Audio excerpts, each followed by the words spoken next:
This is Kevin Rashid Johnson. I'm in prison in Virginia Department of Corrections. This is a statement that I want to issue in thanks and appreciation to everyone who has lent their voices and support to my recent situation of cancer diagnosis and lack of medical treatment. The title of this is U.S. Officials Devise to Murder Political Prisoners by Medical Neglect, My Continued Denial of Cancer Care. Since receiving a recent diagnosis of prostate cancer, I have received an outpouring of love and support from many individuals and organizations and their supporters, including the Panther Solidarity Organization, the Revolutionary and Communal Black Panther Party, the Third World People's Alliance, Prison Radio, Prison Lives Matter, and many others, too numerous to list here by name.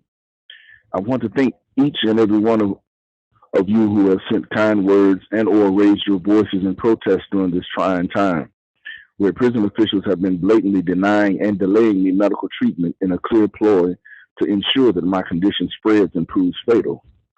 I'm of course not the first to experience this sort of attempted murder by medical neglect. It's almost a standard U.S. official response, in particular to political and politically active new African Black prisoners. Even highly visible and well-known Black political prisoners like Mumia Abu-Jamal, Russell Maroon Schultz, and Dr. Mutulu Shakur needed massive outside protest campaigns just to receive basic care for deadly diseases like hepatitis C and cancer, which would have proven eminently fatal if left untreated as U.S. officials had devised. Indeed, because of denied treatment, Dr. Mutulu Shakur is on his deathbed as I write this, and Comrade Maroon passed on to the ancestors last December. My cancer condition has similarly gone untreated. It was a year ago, in early October 2021, that blood tests showed a likelihood that I had cancer, but Virginia prison officials did nothing for over 6 months.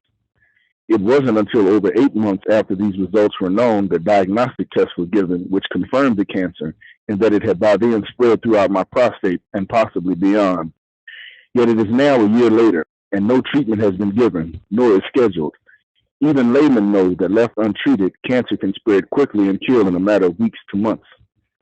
Contrary to the findings of international tribunals and human rights organizations, America has long denied holding political prisoners.